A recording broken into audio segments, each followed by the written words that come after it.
नमस्कार सभी को। सुंदरकांड की इस कड़ी में आगे बढ़ने से पहले हम यह जान लेते हैं कि सुंदरकांड का नाम सुंदरकांड क्यों पड़ा।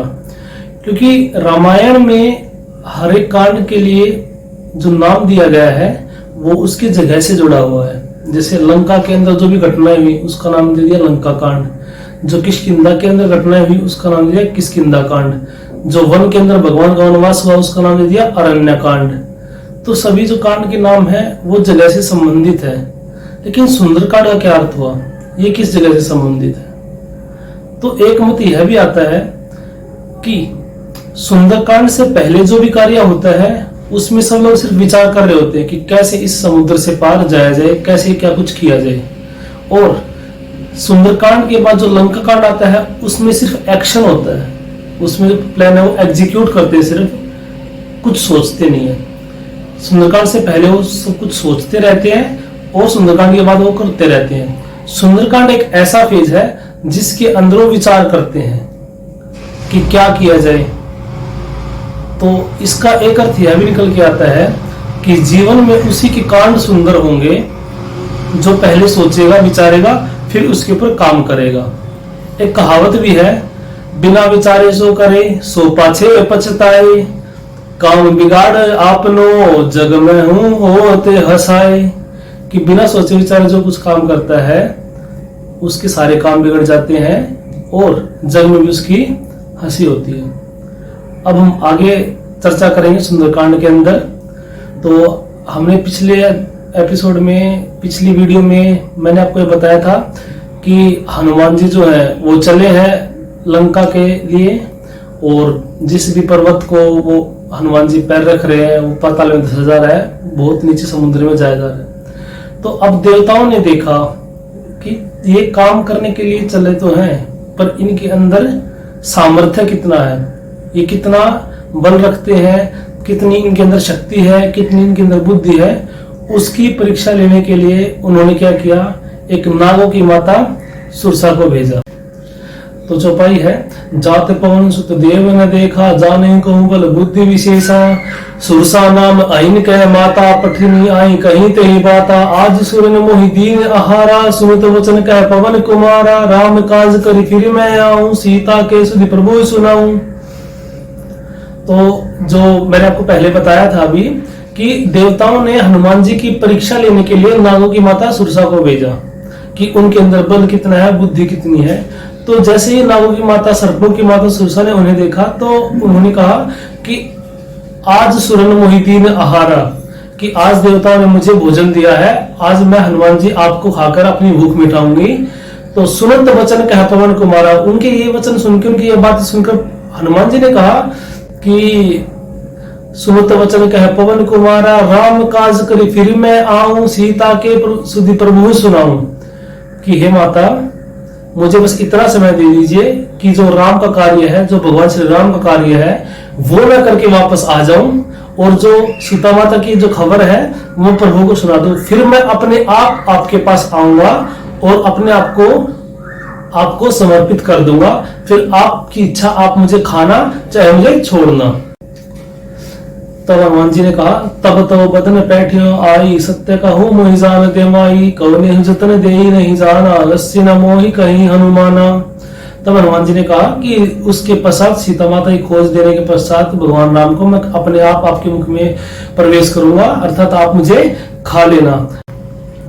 जब किसी प्रकार से सुरसा ने हनुमान जी की बात नहीं मानी तो हनुमान जी ने कहा कि ठीक है, तो फिर आप मुझे खा ही लो।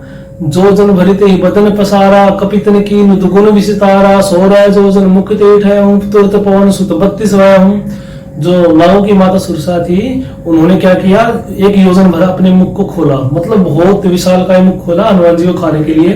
तो हनुमान जी ने तुरंत उनके जो मुख का आकार था, उनके जो मुंह का जो साइज था उससे डबल अपने आकार को बढ़ा लिया। फिर 16 योजन उन्होंने अपने मुख को कर लिया। तो हनुमान जी ने क्या किया, अपना विस्तार जो है, अपने शरीर का जो आकार है वो 32 योजन के बराबर कर लिया। 16 योजन मुख ते उठाया हूं, तुरंत पवन सुत 32 भय हूं। जैसे जैसे सुरसा बदन पठावा, तासु गुण कपि रूप दिखावा, सत योजन ते ही आनन कीना, अति लघु रूप पवन सुत लीना।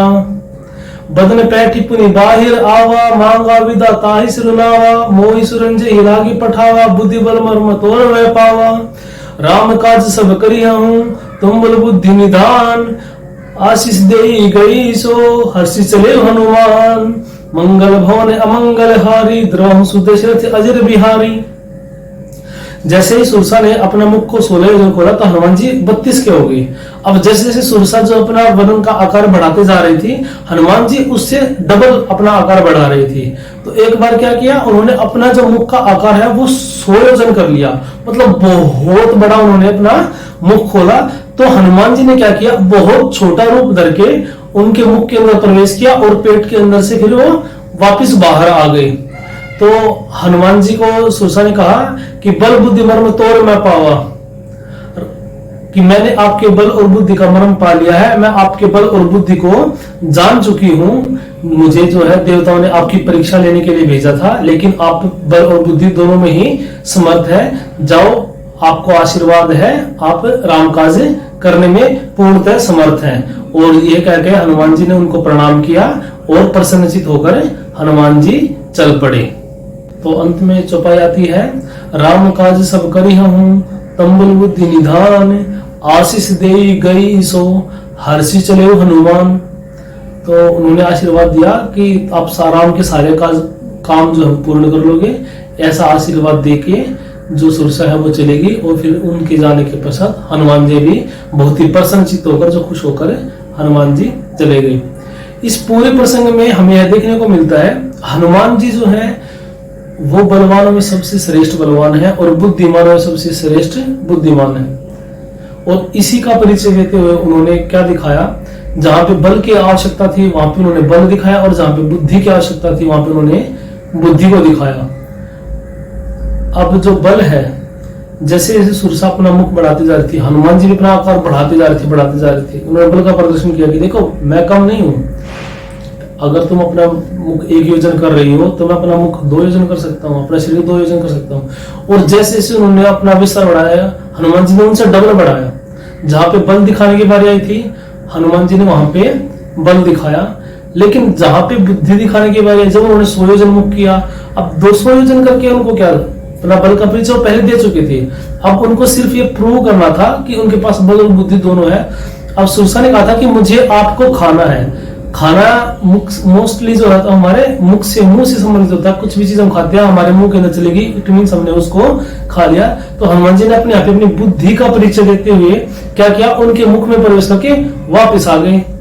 तो इससे क्या होगा, एक प्रकार से उसने उनको खा लिया, दोनों की बात रहेगी। हनुमान जी को भी कुछ हानि नहीं हुई और उसने उसको खा भी लिया।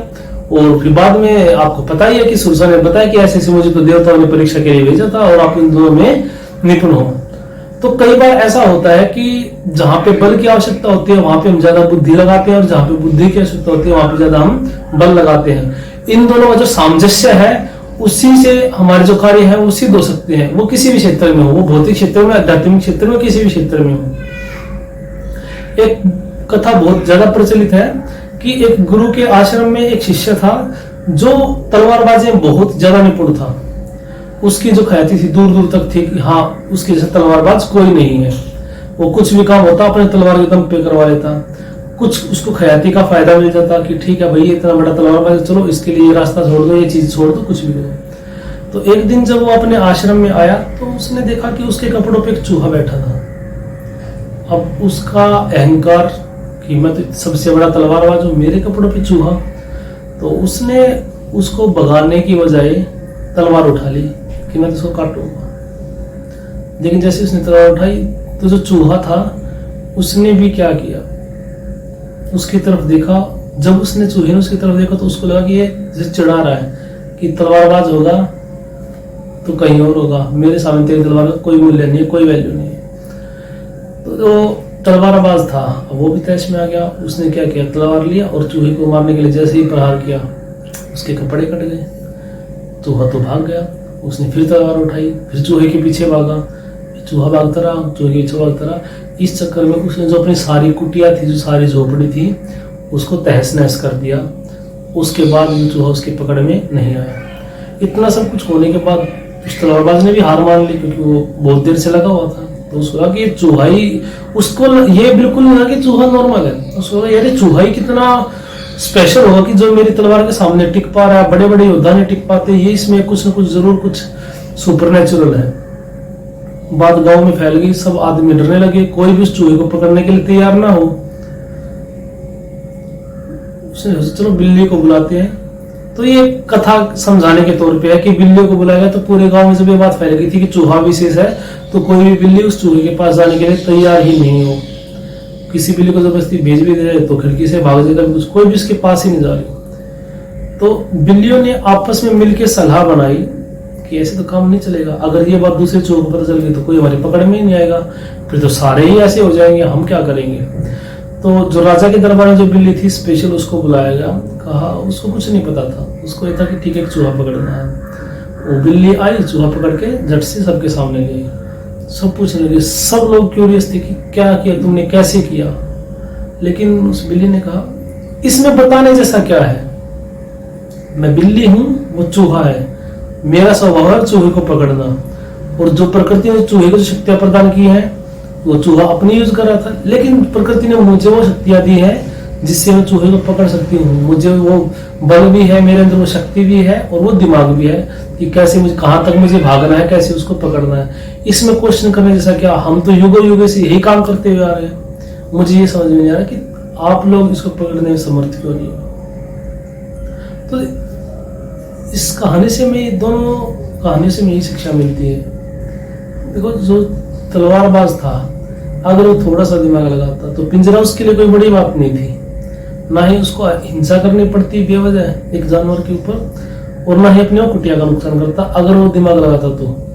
बल्कि जहां पे उसे आवश्यकता थी तलवारबाजी में, किसी को हराने में, कहीं पे शक्ति प्रदर्शन करने में, किसी युद्ध में, वो उचित है, लेकिन यहाँ पे उसकी बल की आवश्यकता नहीं है। दूसरा, बिल्ली के स्वभाव की तरफ देखो।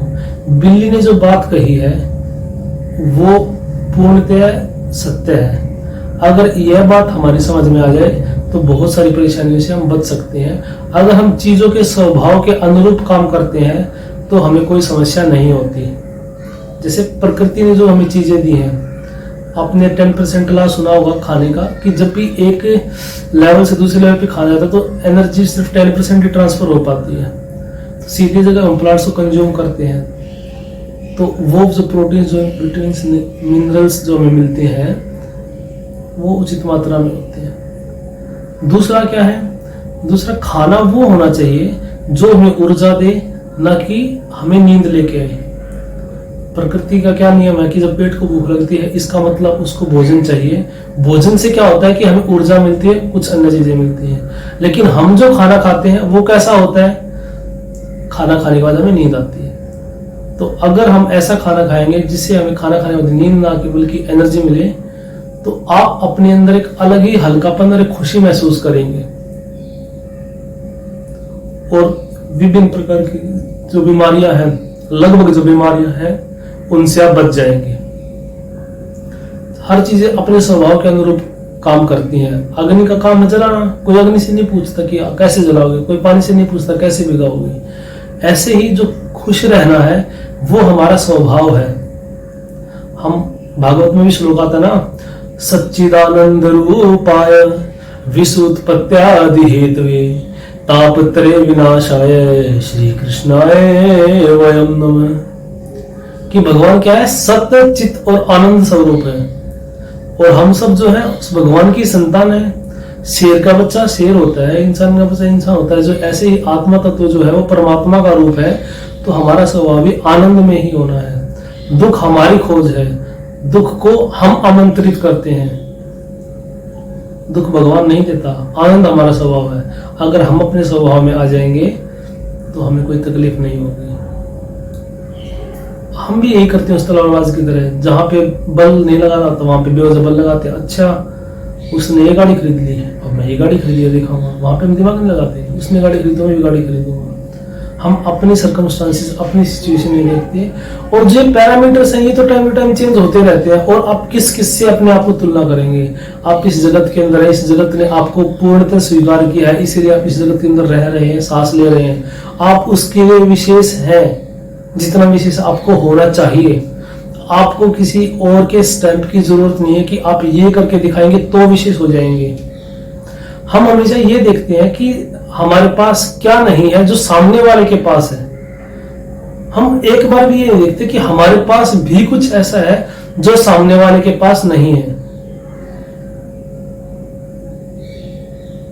और दूसरों के नुकसान में हम ज्यादा रस लेते हैं, दूसरों की निंदा में हम ज्यादा रस लेते हैं। आपने कहानी सुनी होगी, बहुत ही प्रचलित कहानी है कि एक बार एक व्यक्ति जो है भगवान की पूजा कर रहा था, तो भगवान प्रकट हुए। तो उन्होंने कहा, मांगो बेटा, क्या वरदान मांगते हो? तो उसने सोच में पड़ गया। तो भगवान ने कहा कि ठीक है, लेकिन ध्यान रहे कि आपको जो मिलेगा, जो भी आप वरदान मांगोगे, आपके जो भी कॉम्पिटिटर्स है जिनसे आप जेलस फील करते हैं, उनको डबल मिलेगा। अब उसने बहुत सोचा कि अगर मैंने 1 किलो सोना मांगा तो सबको 2-2 किलो सोना मिल जाएगा, मैंने 1 प्लॉट मांगा तो सबको 2-2 प्लॉट मिल जाएंगे, तो क्या इसी तो उनका डबल फायदा होगा, तो मुझे और जगह चढ़ाएंगे। तो उसने क्या मांगा? उसने मांगा कि भगवान एक काम करो, मेरी एक आंख फोड़ दो। क्यों? अगर मेरी एक आंख फोड़ोगे तो सबकी दोनों आंखें फूट जाएंगी। इस चक्कर में अपने आप को उसने काना कर लिया, सबको अंधा कर लिया। दूसरी ऐसी एक कहानी और फेमस है कि एक बार एक व्यक्ति ने अपनी कंपनी में सब एम्प्लॉयज को बुलाया और सबके हाथ में एक एक बैलून दे दिया। उसने कहा कि 5 मिनट बाद तक जिसका बैलून बचा रहेगा ना, उसको बोनस मिलेगा। सबने क्या किया? एक दूसरे के बैलून्स को फोड़ना शुरू कर दिया और किसी का भी बैलून नहीं बचा। तो उसने कहा कि तुमने एक बात सीखी यहाँ से? बोले क्या? मैंने ये नहीं कहा था कि किसी एक को बोनस मिलेगा, मैंने कहा था जिसका भी बैलून बचा रहेगा। अगर आप किसी को आपस में किसी को नुकसान नहीं पहुंचाते तो सबका बैलून बचा रहता, सबको ही बोनस मिलता। लेकिन आपने कंपटीशन की फीलिंग अंदर लेके आके बिना कुछ सोचे समझे एक दूसरे को नुकसान पहुंचाने सोचे, एक दूसरे बैलून फोड़ने सोचे कि मेरा बच जाए, सामने वाले का फूट जाए, जबकि ऐसा बिल्कुल नहीं है। और ऐसा ही हमारी प्रकृति में भी है। अगर ये बात अगर 50-60 साल पहले बोलते तो शायद समझना मुश्किल होता, लेकिन आज के टाइम पे ये चीज बिल्कुल संभव है। आप देखेंगे कि इतने सारे स्कोप हैं, इतनी सारी चीजें हैं। हमें हमेशा कंपटीशन में पढ़ने की जरूरत नहीं है, हमें क्रिएटिव करने की जरूरत है। कुछ नया खोजो। 5-6 साल पहले इंडिया में यूट्यूब को कौन जानता था? आज लाखों लोग यूट्यूब से पैसा कमा रहे हैं बिना कंपटीशन के। वो डायरेक्ट इनडायरेक्ट, वो इनडायरेक्ट चीज एक अलग है, लेकिन डायरेक्ट उनका कंपटीशन नहीं है। उनको कुछ करने की जरूरत नहीं है, अपना काम करो, पैसे कमाओ, बात खत्म। और यूट्यूब ही सिर्फ एक ऐसा स्कोप नहीं है, हजारों ऐसे स्कोप आज के टाइम पे। पहले डिजिटल मार्केटिंग, ब्लॉगिंग, ये किसी को पता ही नहीं थी क्या होते हैं। ये एफिलिएट मार्केटिंग क्या होता है, फ्रीलांसिंग क्या होता है, वेब डेवलपमेंट क्या होता है, हजारों तरीके हैं। अगर आप क्रिएटिव चीज ढूंढेंगे तो काम करेंगे। मैंने देखा है बहुत सारे लोगों की सोच ये होती है कि कहीं कोई आदमी अमीर हो रहा है तो जरूरी है कि कहीं कोई गरीब हो रहा है। लेकिन अगर आप ध्यान से देखेंगे तो पिछले 50-60, वैसे तो जब से सृष्टि पृथ्वी स्टार्ट हुई तब से ही यही बात है, लेकिन पिछले 50-60 साल में देखो हमने कितना डेवलपमेंट कर लिया। पहले 50-60 साल पहले हम रोटी के लिए तरसते थे। हर जगह क्या था, रोटी के लिए मारामारी थी, मौसम से लड़ते थे, बारिश होगी तो फसल हो जाएगी, नहीं हुई तो बर्बाद हो जाएंगे। लेकिन अगर आज आप देखोगे तो जो बेसिक फैसिलिटी जिसको हम बोलते थे वो मोस्टली जगह अवेलेबल है ऑल ओवर द वर्ल्ड। बल्कि आज तो हम स्पेस में जा चुके हैं, जाने की सोच नहीं रहे, जा चुके हैं। 4 लाख 5 लाख लाइट ईयर जो स्टार्स हैं उनकी स्टडी कर पा रहे हैं। अदर प्लैनेट्स पे जाने सोच रहे हैं, अदर एस्ट्रॉइड से मिनरल्स माइनिंग की बात कर रहे हैं। कैसे संभव? सब कुछ एक साथ पूरा वर्ल्ड ग्रो कर रहा है। अगर ऐसे सोचते तो यही होता कि कुछ लोग अच्छे होते, कुछ लोग अच्छे लेवल पे होते, बाकी नीचे लेवल पे होते। लेकिन एक साथ ग्रो किया जा सकता है। जरूरत है तो सिर्फ उस चीज को खोजने की, वो तरीका खोजने की जिससे डेवलपमेंट हो सकता है। अंत में कहना चाहता हूं कि कंपटीशन इतना भी नहीं है जितना कि आप मान के बैठे हो। दूसरी बात, कंपटीशन जब आप लड़ोगे तो एक कहावत है कि शेर को सवा शेर मिल ही जाता है। हमसे बेटर पता नहीं कितने होंगे। आपके पास आज 10 लाख की गाड़ी, आपने कंपटीशन किया कि 20 लाख की होनी चाहिए, 20 लाख वाले। Self development is very good. Development करना बहुत अच्छी बात है, इसमें कोई डाउट की बात नहीं है, इसमें कोई दो राय नहीं है। लेकिन एक सेटिस्फेक्शन भी होना चाहिए। ये नहीं कि हम पैसा कमाते जाए, चीजें करते जाए, लेकिन उसका सुख कभी ना भोग पाए। अगर आप ऐसे ही अशांत रहे तो आपकी जिंदगी निकल जाएगी, आपका जीवन निकल जाएगा, लेकिन कभी भी आप जो है सेटिस्फाई नहीं होंगे, उस जीवन को जी नहीं पाएंगे। अगर आप ध्यान से देखेंगे, आज आपकी जितनी भी एज है, चाहे वो 20 साल है, 25 साल है, 30 साल है, 50 साल है, अगर आप पीछे मुड़ के देखेंगे तो आपका जो जीवन है वो मात्र एक विचार मात्र है। अगर आज से आपने 10 साल पहले कोई पिज्जा खाया होगा तो उसका कोई ट्रेस आपके यहाँ पे नहीं है, आपकी सिर्फ मेमोरी में यहाँ की हाँ मैंने पिज्जा खाया था। अगर आप सोच लें कि उस टाइम मैंने 2 पिज्जा खाए हैं, इज देयर एनी चेंज? ऐसा कुछ है क्या? 10 साल पहले मैंने आम खाया था, 5 साल पहले मैंने काजू कतली खाई थी, ये खाया था, वो खाया था। मोस्ट ऑफ द 99% जो हमने जीवन जिया वो सिर्फ एक विचार मात्र है, just like a script of a movie which can be change according to you. आप सोच लो कि पास्ट सब कुछ अच्छा ही था, सोचो ना, बुरा क्यों सोच रहे हो कि पास्ट में ये हुआ, पास्ट में वो हुआ, उसने मेरे साथ ये किया, मैंने उसके साथ वो किया। आप अच्छा सोचो। एक अच्छा माइंड सेट जो है वो अच्छा रिजल्ट देता है, और उसका जो फल है वो आपको तुरंत मिलता है। अगर आप एक एक्सपेरिमेंट कर सकते हैं, 1 मिनट के लिए आप बहुत ज्यादा नेगेटिव चीजें सोचिए, किसी के बारे में बहुत बुरा, ये मैटर ही नहीं करता कि वो व्यक्ति सच में बुरा है नहीं है, लेकिन जब आप बुरा सोचेंगे, बुरे इंसिडेंट के बारे में सोचेंगे, तो आपके अंदर जो फीलिंग आएगी वो बुरे की आएगी, आपका मन दुखी हो जाएगा। कभी भी बुरा सोच के आपका मन अच्छा नहीं हो सकता। और अब आप एक अच्छा सोचिए, किसी के बारे में अच्छा सोचिए कि वो जो व्यक्ति है वो बहुत अच्छी पोस्ट पे पहुंच गया है, या सब खुश हैं, वो इंजॉय कर रहा है, कहीं बीच पे गया है, कहीं माउंटेन्स पे, कहीं भी गया वो इंजॉय कर रहा है। आप इसके बारे में सोचिए, अच्छा सोचेंगे अच्छा रिजल्ट मिलेगा। ऐसा कुछ नहीं है ये जो बोलते हैं कि दूसरे के बारे में बुरा सोचेंगे तो आपका बुरा होगा, वो ऐसा नहीं है कि कोई बाहर से कोई शक्ति आके आपको बुरा कर देगी, आप खुद ही कर रहे हो। हमारे माइंड के पास बहुत पावर है इस चीज करने के लिए। जब हम एक सपना देख रहे होते हैं, हम सपने में भाग रहे होते हैं, कोई बहुत बड़ा खतरा होता है, हमारी हार्ट बीट तेज हो जाती है। सबसे पहली बात तो देखो, वहां पे सिर्फ विचार चल रहा है, प्रैक्टिकल वर्ल्ड से कोई भी लेना देना नहीं है, सिर्फ और सिर्फ वहां पे विचार चल रहा है। लेकिन क्या हो रहा है कि हमारी हार्ट बीट तेज हो रही है, ब्रीदिंग रेट तेज हो रहा है। चलो ये भी मान लिया कि सपने के अंदर ऐसा होता है कि मैं पता ही नहीं चलता कि सपना ले रहा हूं, लेकिन फिर एक बात और आती है, जब हम सपने से उठ गए तब तो भी पता चल गया ना कि सपना कुछ भी नहीं है, ना कोई यहाँ पे भूत था, ना कोई पुलिस थी, चोर गुंडा कुछ नहीं था। तब भी स्टिल कुछ टाइम तक हमारी हार्ट बीट फिर भी तेज रहती है, और कई बार तो ऐसा होता है कि हम पूरी रात सो नहीं पाते किसी गंदे सपने, डरावने सपने की वजह से, जबकि उठने के बाद हम 100% श्योर हैं कि वो जस्ट एक सपना था, उसका रियलिटी से कोई भी लेना देना नहीं है। इसी प्रकार जब भी कोई भी थॉट होता है तो हमारे माइंड को पता नहीं कि ये रियलिटी है या नहीं है, वो सोचेगा, उसी के अकॉर्डिंग वो हार्मोन्स रिलीज करे या केमिकल्स रिलीज करे, आपको वो फीलिंग आएगी। तो हमेशा अपनी बल और बुद्धि का सोच समझ के प्रयोग करना चाहिए। यही हमें इस इंसिडेंट से जो घटना जो आज मैंने आपके साथ शेयर की है इससे मिलती है। मिलते हैं आपसे अगले एपिसोड में, तब तक के लिए नमस्कार, जय श्री राम, जय हनुमान।